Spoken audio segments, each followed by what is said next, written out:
প্রত্যেকটা প্রবাসীর বউয়ের লেগে ছোট্ট একটা মেসেজ, ক্ষমা করে দিয়ে যতটুকু যত্ন যতটুকু খেয়াল রাখার কথা ছিল তার কোনোটাই আমাদের দ্বারা আর সম্ভব না। আমরা এখন চাতক পাখির মতন তাকাই থাকি টাকার পিছনে। এখন আমাদের মানসিক শান্তির থেকে টাকার শান্তিটাই বেশি জরুরি। যেদিন থেকে বিমানে উঠছি ওই দিন থেকে আমাদের লক্ষ্য উদ্দেশ্য সবকিছুই চলে গেছে টাকার পিছনে।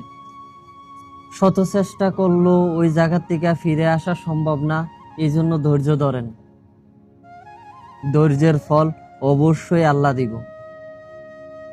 আমাদের জন্য যতটুকু সময় অপেক্ষা করেন তার দায়ভার আমাদের উপরে দিয়েন না। আমরা অপারগ, আমরা চাইলেও আগের মতন ঘন্টার পর ঘন্টা ঘন্টার পর ঘন্টা মিনিটের পর মিনিট আপনার সাথে কথা কইতে পারি না।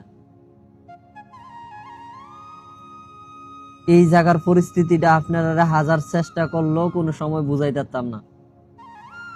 এই জন্য যেখানে আছেন, যেই মুহূর্তে আছেন, ধৈর্য ধরেন। এই ধৈর্যের ফল আল্লাহ অবশ্যই অবশ্যই আপনারে দিব। যেই লক্ষ্য নিয়ে সেরা এই প্রবাসে আসছি, পাড়ি জমাইছি, আল্লাহ যাতে ওইটা পূরণ করে, ওই জন্য আল্লাহর কাছে খাস করে দোয়া করেন।